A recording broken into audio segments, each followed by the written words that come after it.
아멘. 우리 하나님 말씀 같이 보시겠습니다. 야고보서 1장 9절에서 11절까지의 말씀을 보도록 하시겠습니다. 찾으셨으면 우리가 1절, 9절부터 11절까지를 같은 목소리로 읽어볼까요? 시작. 낮은 형제는 자기의 높음을 자랑하고 부한 자는 자기의 낮아짐을 자랑할지니 이는 그가 풀의 꽃과 같이 지나갔습니다. 해가 높고 뜨거운 바람이 불어 풀을 말리면 꽃이 떨어져 그 모양이 아름다움이 없어지나니 부한 자도 그 행하는 일에 이와 같이 쇠잔하리라. 아멘. 여러분, 이제 우리 여름이 다 지나가는 것 같은데 아직 계절적으로는 그런데 덥습니다. 그러나 우리의 마음은 이제 가을을 바라보는 것처럼 하나님의 은혜를 사모하면서 오늘도 예배에 동참해 주시기를 바랍니다. 부탁드리기는 여름 성경학교 수련회 우리가 이제 다 마쳤는데 교육 부서를 위해서 좀 기도를 많이 해 주시기를 바랍니다. 부서들이 든든히 서서 우리 다음 세대들이 이제 우리 교회의 기초같이 든든히 세워질 수 있도록 기도 부탁을 드리겠습니다. 자, 오늘 함께 예배드리는 분들 사방에 둘러보면서 혹은 영상으로 예배드리는 분들에게도 주님의 이름으로 문안합니다. 인사 나눕시다. 반갑습니다. 사랑합니다. 은혜 많이 받으세요.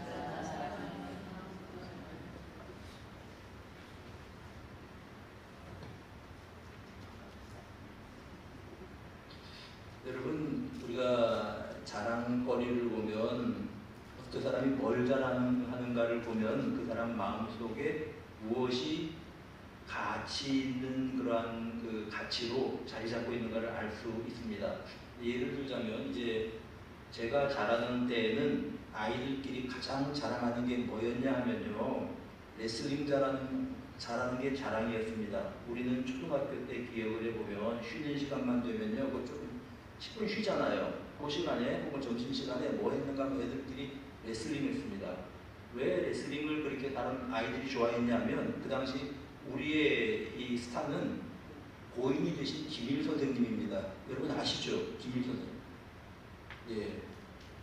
그거를 이제 모르시는 분은 나이가 너무 드셔서 모르시는 분이 있을 거고 제 또래들은 다 아실 겁니다. 근데 이제 어떤 분인가 하면 이 서양의 외국의 레슬러들이 프로레슬링 경기죠. 이렇게 와서 이제 레슬링 경기를 하면 우리나라의 김일 선수는 조금 왜소해요. 체격도.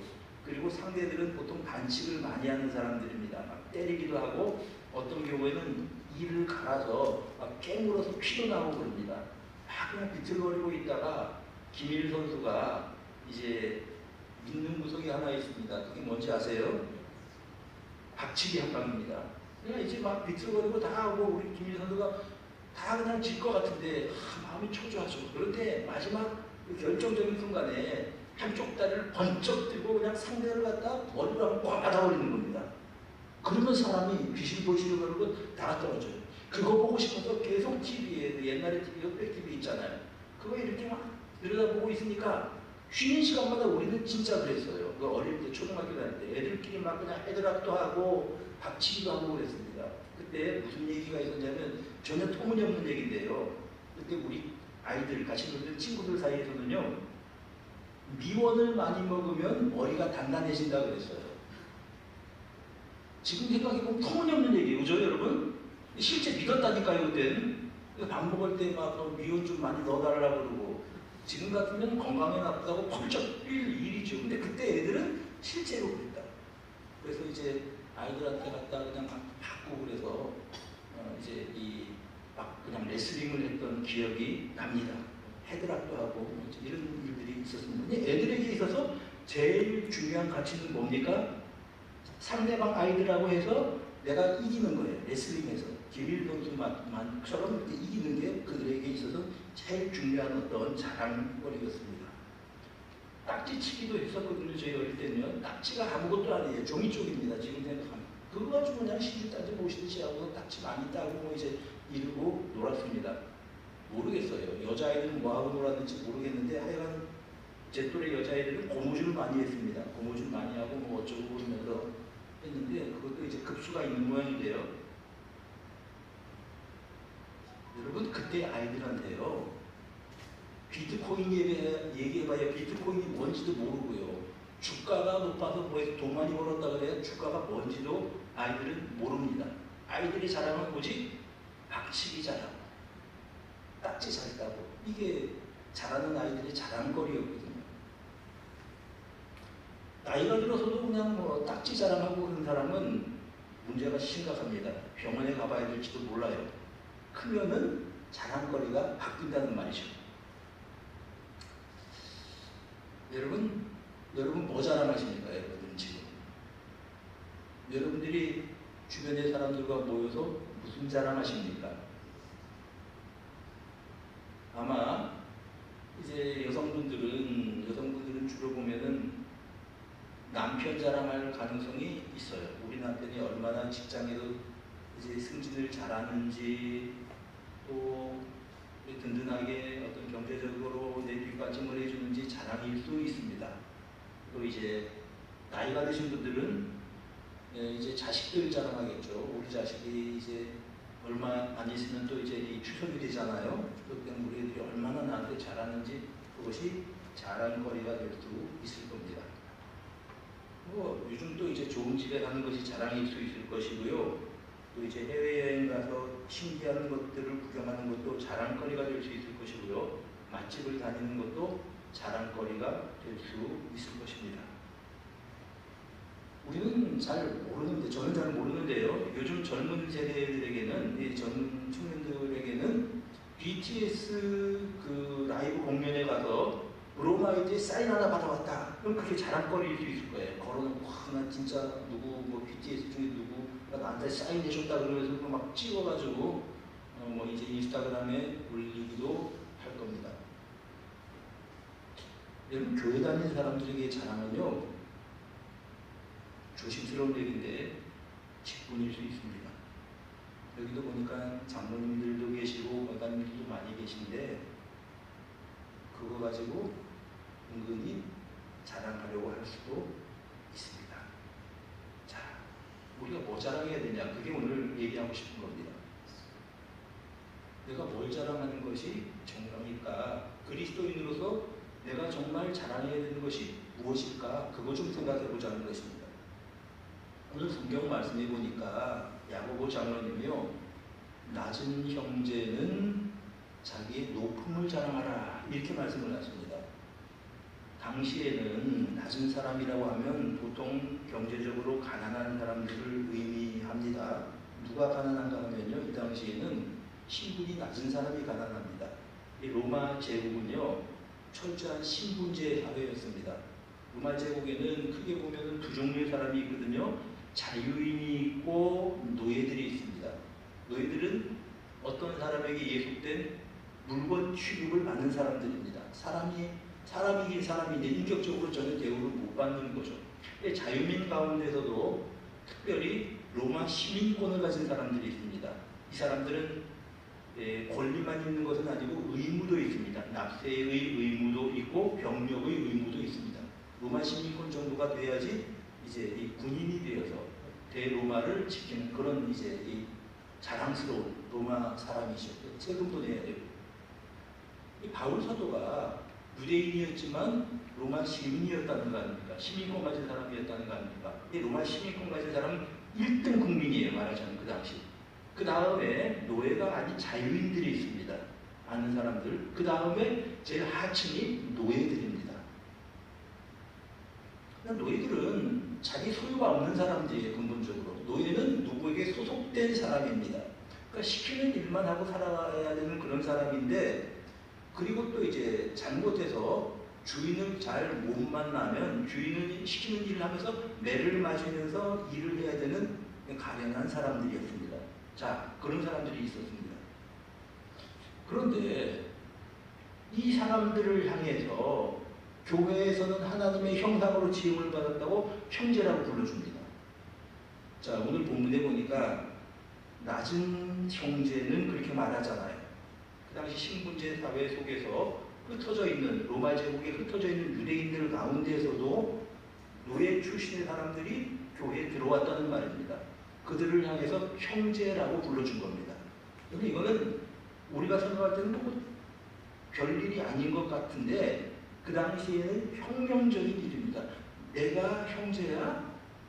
내가 저 사람들하고 같다고 대접을 해준다는 말이야? 그래서 복음이 전파되던 초기에 이 낮은 계층에서 있었던 노예들이 많이 그리스도인들이 되었습니다. 여러분, 낮은 형제는 그의 높은 것을 자랑하라. 그렇게 말씀을 했지 않습니까? 너희들은, 당신들은 노예들이고 가진 게 없는 가난한 사람일지 모릅니다. 그러나 하나님은 외모로 그런 어떤 계층으로 사람을 차별하는 분이 아닙니다. 여러분도 우리와 형제입니다. 그 낮은 사람들이 교회에서 내가 한 사람의 형제로 인정받음을 자랑하라고 말씀하시고 있는 겁니다.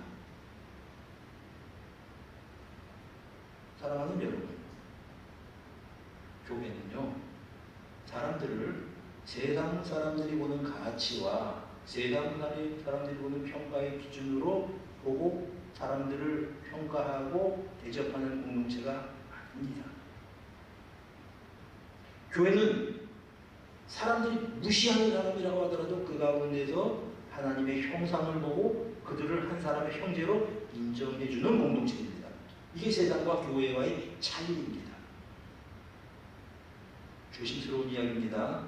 만약 우리 교회가 직분에 따라서 사람들을 달리 대접을 한다면 한번 생각해 봐야 됩니다. 우리가 그리스도의 정신을 정말 잘 지키고 있는지.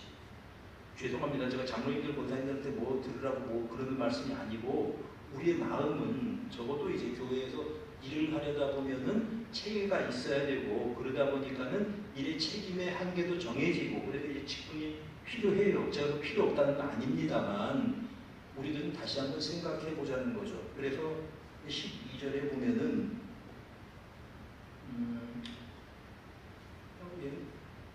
10절이죠.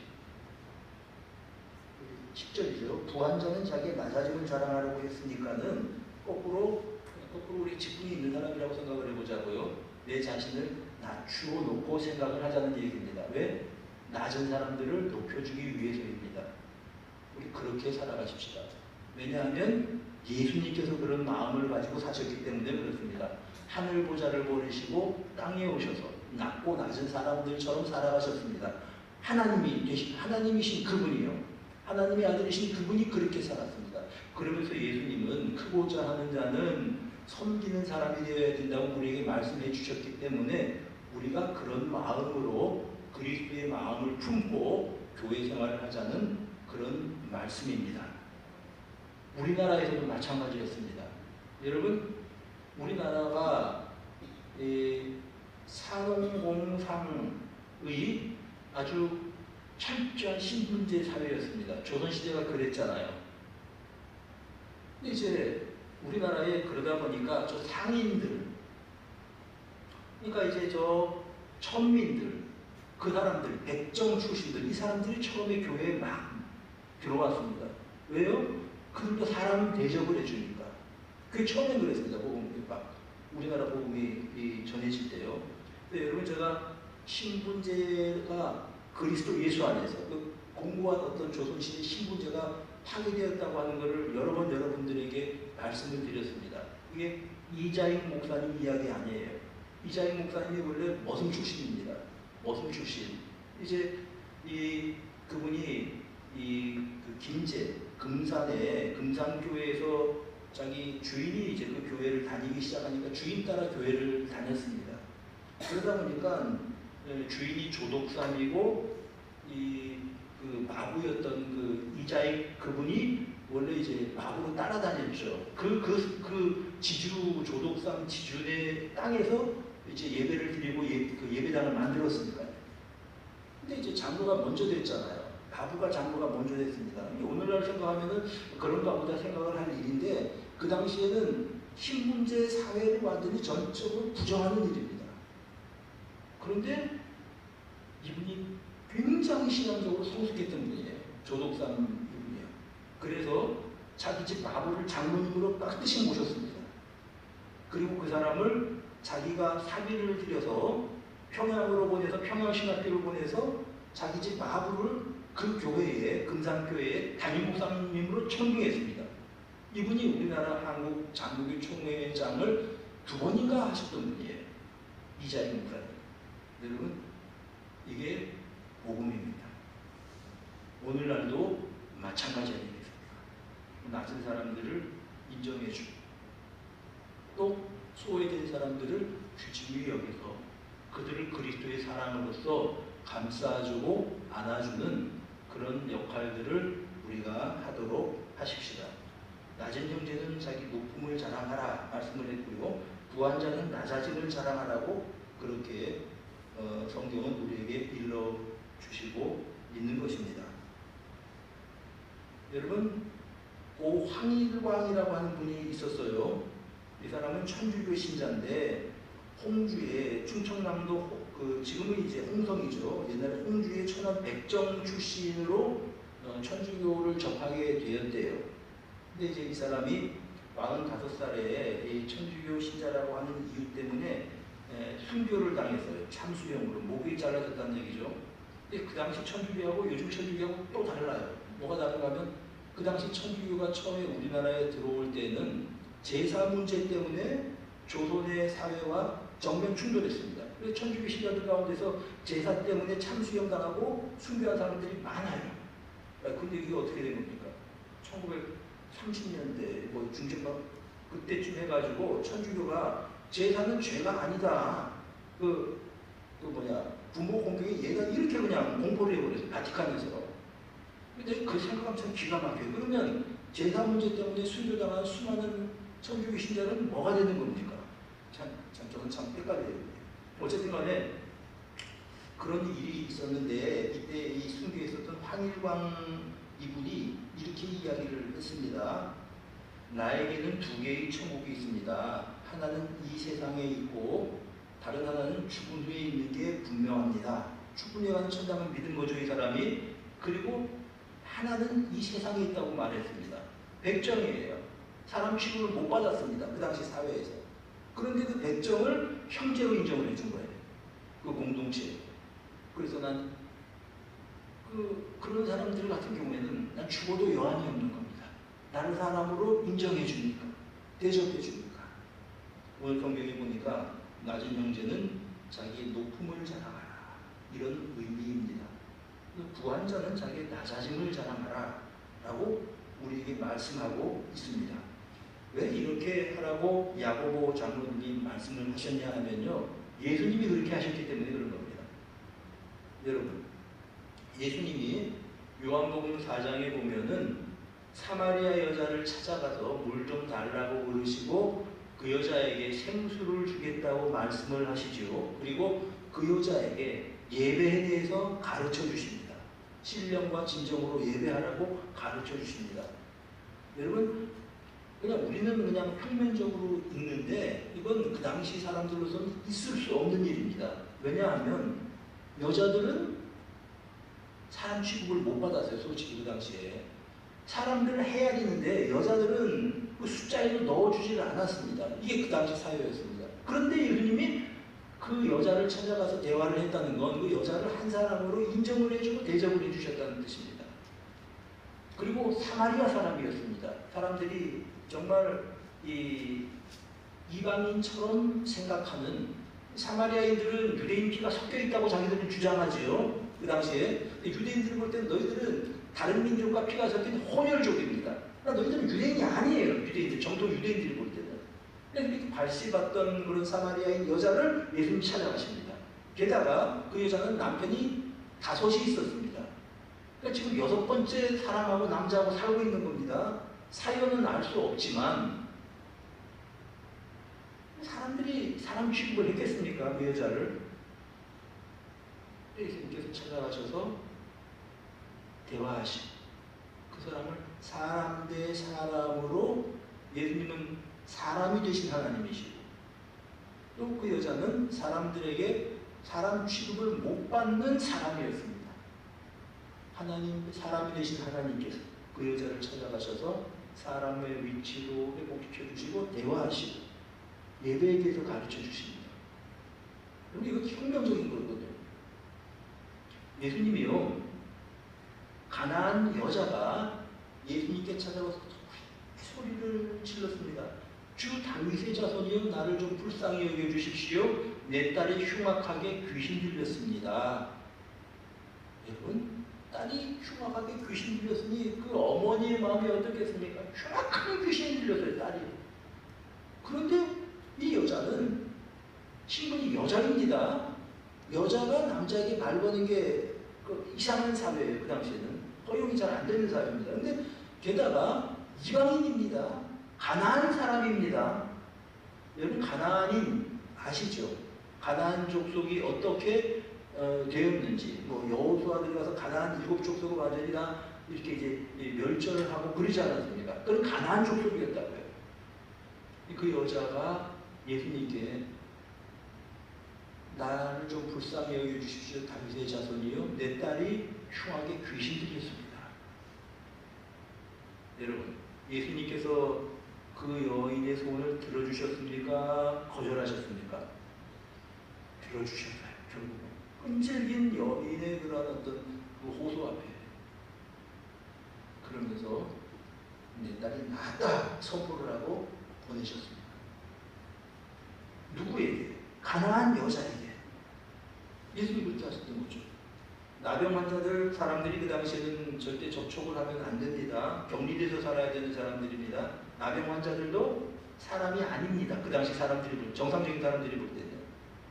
이 나병 환자 10명이 예수님께 와서 우리를 좀 고쳐달라고 그렇게 이제 이 부탁을 하니까 예수님께서 그들을 제사장에게 가서 너희 몸을 보이라고 말씀하시거든요. 이게 뭐냐면 제사장이 그 당시 의사입니다. 의사에게 가서 보이라고 하는 말은 그들이 나음을 받았다고 하는 말입니다. 자, 이 나병 환자들이 누가복음 17장에 보면 나병 환자들이 병이 나은 사람들입니까? 안 나은 사람들입니까? 예수님께 보내시는 시점에서 안 나았어요. 그냥 보내신 겁니다. 그들이 가가지고 그들이 자기들의 병이 나았습니다. 그 중에 한 사람이 예수님께 찾아와서 감사드리고 하나님께 영광을 돌렸습니다. 근데 그 사람이 사마리아 사람이었습니다. 예수님께서 뭐라고 말씀을 하십니까? 이 이방인 외에 감사를 표현하러 온 사람이 없냐고 물으십니다. 그리고서 그 사람을 축복해 주셔서 너의 믿음이 너를 구원하였다. 축복해 주십니다. 예수님이 그렇게 사역을 하셨어요. 낮은 곳으로 내려가셨습니다. 여러분, 예수님은 갈릴리에서 사역을 시작하셨습니다. 이방 사람의 갈릴리라고 사람들이 그렇게 불렀어요. 왜 그렇습니까? 제일 먼저 갈릴리 지역이 외세의 침략으로 인해서 땅을 빼앗긴 지역이고 또 그런 어떤 이방인들하고 접촉함으로 말미암아 혼혈된 사람들이 많이 살고 있었던 그 갈릴리 지역입니다. 예수님은 이방 사람의 갈릴리, 어둠에 있었던 사람들이 빛을 보았다고 말씀하고 있습니다.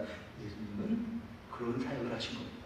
그렇기 때문에 오늘도 우리 교회를 향해서 낮은 형제는 자기의 높음을 자랑하라. 사람들이 참 뭔가 자존감이 낮아지고 사람들이 막 그냥 이렇게 이제 손가락질하고 그런 사람들이 있다고 하더라도 교회에서는 여러분들은 하나님의 피조물입니다. 여러분들은 형제입니다. 자매입니다. 사랑하는 여러분, 우리가 낮은 사람들 그런데 잘 안 듣는 사람들도 이렇게 인격적으로 대접해 주도록 하십시다. 이게 예수님 정신이에요. 높은 사람은 어떻게 해야 됩니까? 높은 사람은 자기가 일부러 낮아지는 거죠. 무슨 말입니까? 풀을 자랑하지 말라고 하는 거죠. 왜냐하면 풀의 꽃같이 지나가 버리는 것이니까요. 여러분, 우리 화단에 봄꽃이 지금 남아있는 게 어디 있습니까? 다 져버렸죠. 아름다웠는데 봄에 꽃이 그런 거 아닙니까?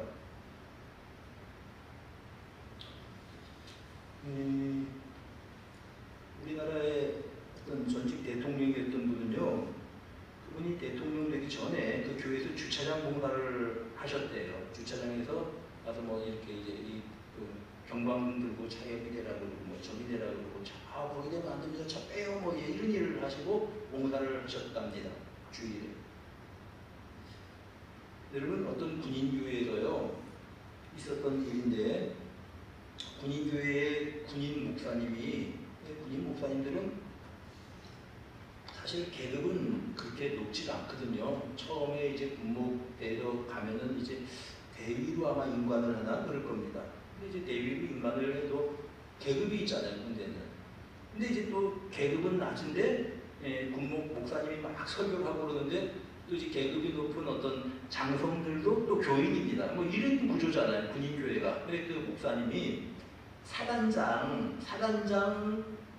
교인 사단장님에게 뭐 집사님이었는지 뭐 모르겠지만 부탁을 했습니다. 사단장님 들어올 때 사단장님이 안내 좀 맡아주세요. 주보를 좀 나눠주세요. 이렇게 된 겁니다. 여러분 군대를 갔다 온 남자들은 알지요. 사단장이 얼마나 높은 사람인지. 사단장이 한번 부대를 순시한다 그러면요, 부대 싹 뒤집힙니다. 며칠 동안 청소해야 돼요. 수리하고 청소하고 정리하고 환경 비교하고. 그런 사단장님이 교회에서 주보를 나눠주라고 부탁을 했어요, 목사님이. 근데 그 사단장님이 훌륭한 분이었습니다.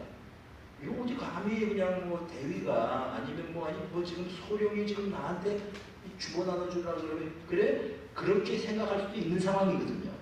근데 그분이 겸손한 분이었어요. 아니 목사님 그러세요? 그래서 주보를 이 군인교회 앞에서 나눠줬거든요. 어떻게 됐겠습니까?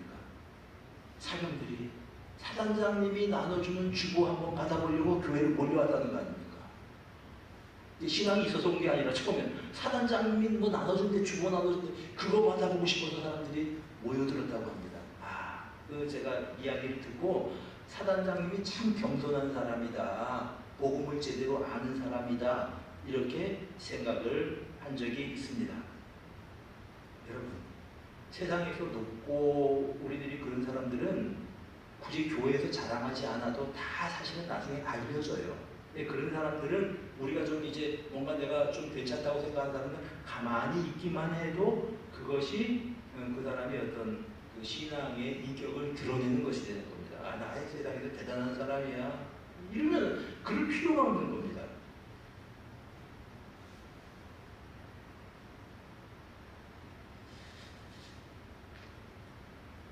여러분, 이집트의 이 피라미드에 있는 어떤 왕의 미라나 저 뒷산에 그렇게 좀 이제 그냥 묻어놓은 그런 사람이나 똑같습니다. 아니면 화장해서 뭐 영락공원에 이렇게 이제 안치한 사람의 뼈만 남은 사람이나 사실은 죽은 사람은 다 똑같습니다. 왕이 어디에 있습니까? 장군이 어디에 있고 거기 고관이 어디 있고 임원이 어디에 있겠습니까? 우리 인간들은 다 풀 같은 존재이고 꽃과 같은 존재입니다. 그러나 자랑할 것이 없다는 거죠. 우리 인간으로서는. 그래서 하나님은 그렇게 낮은 자들을 세워주심으로 말미암아 이 세상에서 이제 이 낮은 자들을 높여주시는 겁니다.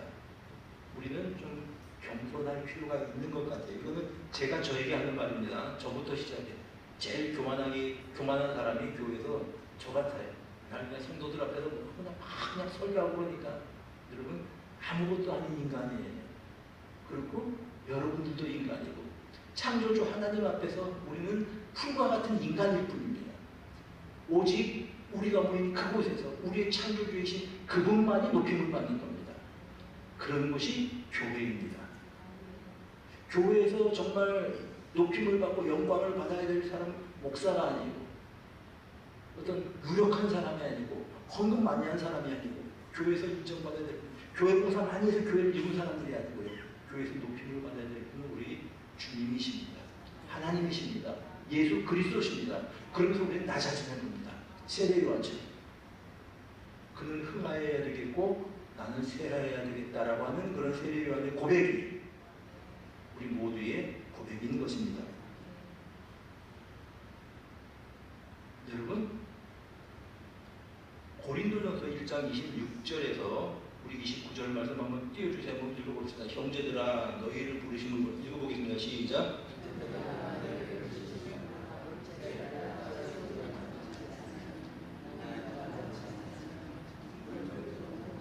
자, 요 보세요. 지금 현재 그 당시 고린도 교회의 구성원들이 어떤 사람들이었는지 알 수 있습니다.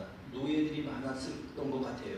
그 다음 절 27절 그러나 하나님께서 세상에 미련한 것들을 택하사 지혜있는 자들을 부끄럽게 하려 하시고 세상에 약한 것들을 택하사 강한 것들을 부끄럽게 하려 하시고 28절 하나님께서 세상에 천한 것들과 멸시받는 것들과 없는 것들을 택하사 있는 것들을 폐하려 하시나니 29절 왜 그렇게 하시냐면 이는 아무 육체도 하나님 앞에서 자랑하지 못하게 하십니다.